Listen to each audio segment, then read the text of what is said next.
How do you graph an equation on a coordinate grid? Think about this question during the lesson. Amy can walk 3 miles in 1 hour. At that speed, how far would she walk in 7 hours? Study the trail map and look for a pattern. How does observing a pattern help you find the answer to a problem? You can follow the pattern to predict the result. An equation whose graph is a straight line is called a linear equation. What does the term linear equation tell you about what the graph will look like? Look at that term, linear equation. What does that tell you that your graph is going to look like, Alex? A line, because linear has line in it, a line. The word line is in the word linear, so the graph should look like a straight line. Now let's solve this problem by writing an equation and graphing it on a coordinate grid. Write an equation expressing that Amy walks 3 miles each hour. Okay, what would our equation be then? She walks 3 miles for each hour. What would our equation be? Y equals what? Haley Schnook?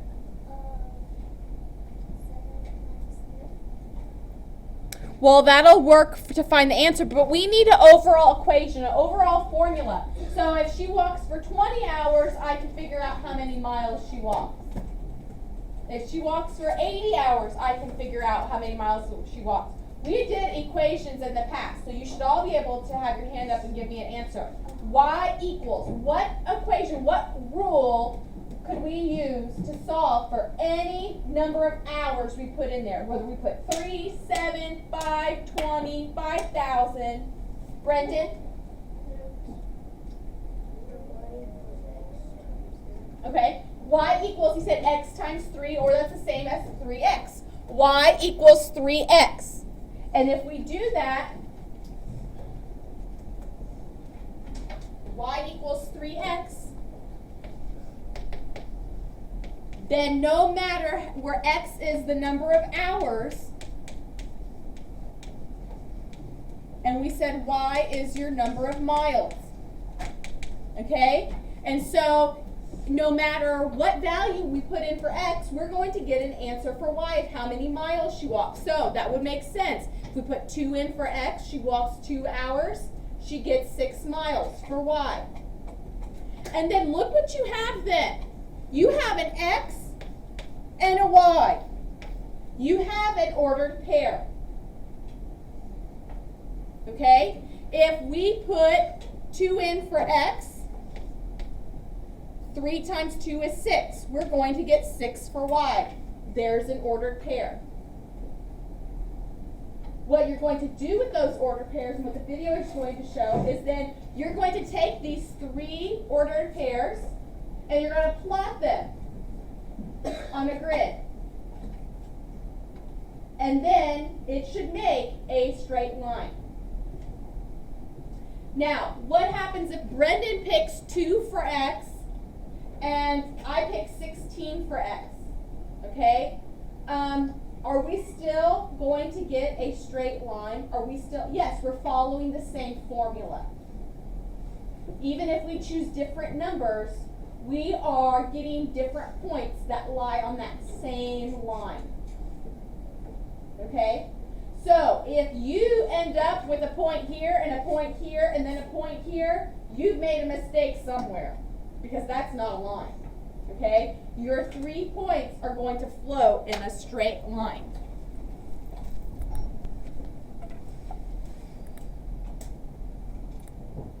You know how far Amy walked in 1 hour, and you want to find how far she would walk in 7 hours. Make a table of x and y values to show how x and y relate and satisfy the equation. Okay, so when they put 1 in for x, they get 3 for y. 3 for x, 9 for y. 5 for x, 15 for y. Here you go. X, y, x, y, x, y. Here's a point, here's a point, here's a point. You'll then go over to a grid and graph that. The 3 ordered. How many points do you need to draw a line? What do you think? What do you think, Nathan? What do you think, Brendan? Okay. We would typically say 1 is not going to be enough, okay? But your book is always going to have you do 3 points. 2 points determine a line. Your book is always going to have you do 3 points. Does that mean you have to have 3? On your work you will, in your book you will, but doesn't it make sense? It makes sense. Common sense will tell you really only 2 points are needed for a line. To let us know if something goes through here and here, or here and here. A line, remember, has arrows to let us know that they go on forever. So there are points all on that line, which is why I said earlier, if Brendan picks a value of 2, he might get a point here, and a value of -3, he might get a point here. And I might pick 16 and get a point up here. And I might pick 0 and get a point right here. All of our points would still be on the same line. We're going to still have the same line graphed because we use the same formula.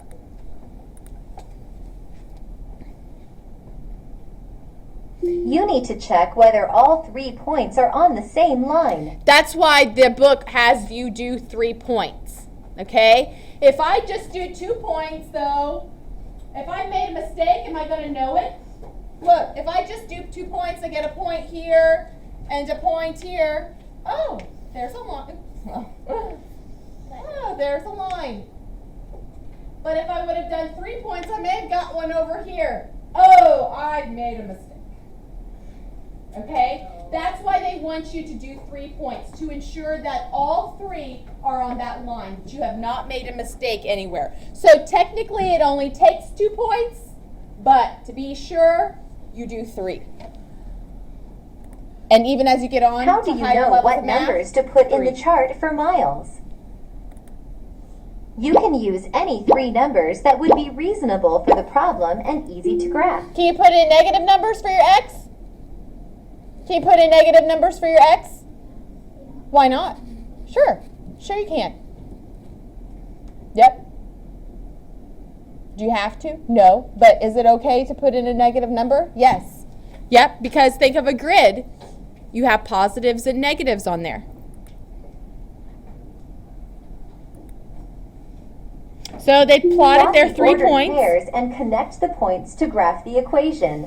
Now, I'm going to tell you, I realize you probably did not bring your protractors, and that's fine, okay? But I have rulers for you to borrow. Whenever you plot your 3 points, I'm going to show you here later. We're going to do some together, and I'm going to show you how I expect them to be done, okay? The neatest way to do it is to put your 3 points on the grid and then use a ruler or your protractor, the straight edge, to draw your straight line through. You always put your arrows at the end to show that this is a line that goes on forever. Now, why did they only use, we've seen coordinate grids, they make 4 quadrants. This is only 1 quadrant. Why did they do that? Why did they do that? Only 1 quadrant. Corinne? So that we go from negative numbers? Well, but if this is truly a line, which they didn't show the arrows here and here, but if this is truly a line, it's going to go on forever. So is it going to cross into negative? Sure it will. Why do they only do this quadrant? The numbers they use were only in the positive. They- in that section. Yeah, they only use 1 quadrant because all of the numbers that they chose gave them positive numbers.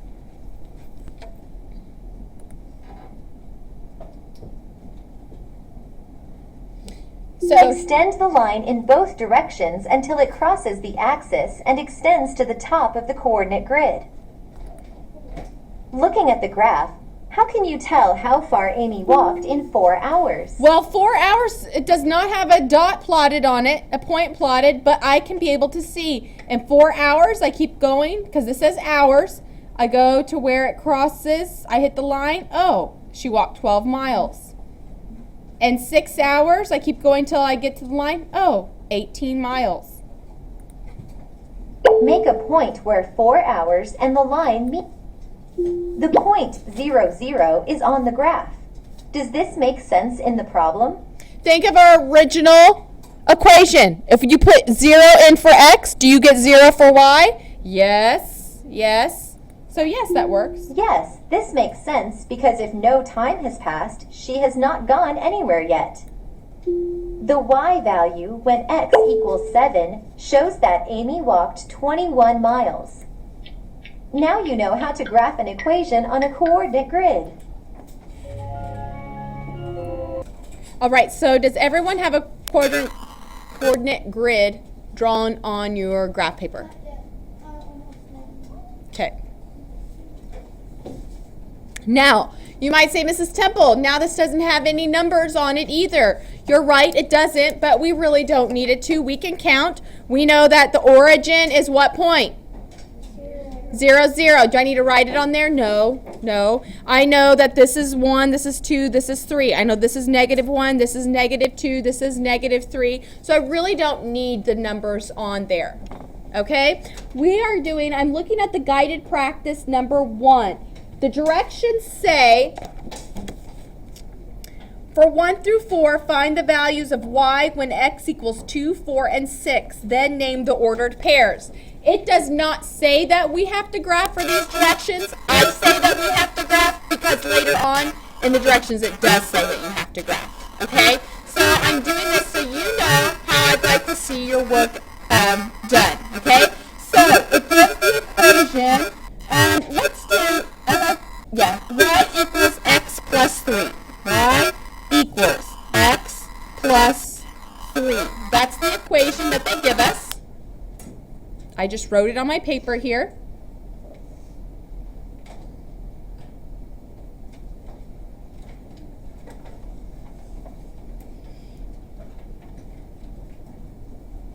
And then I'm also going to put a little XY T-chart here. The directions tell me to use these values for x. 2, 4, and 6.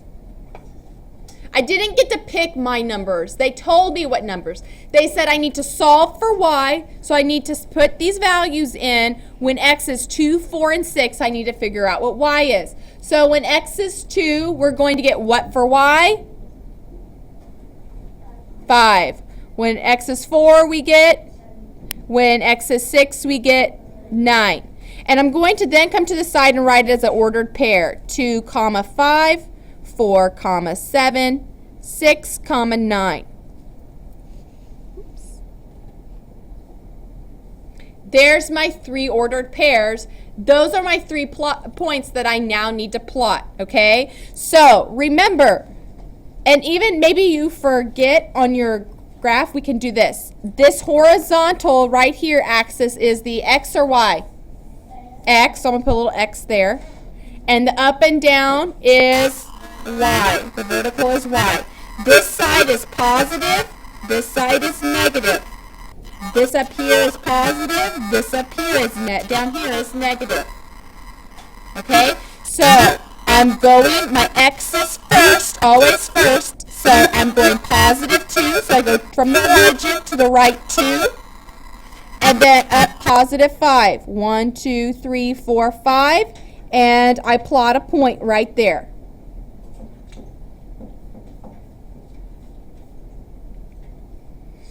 My next one is 4, 7. From the origin, I go over 4. 1, 2, 3, 4. And now up positive 7. 1, 2, 3, 4, 5, 6, 7.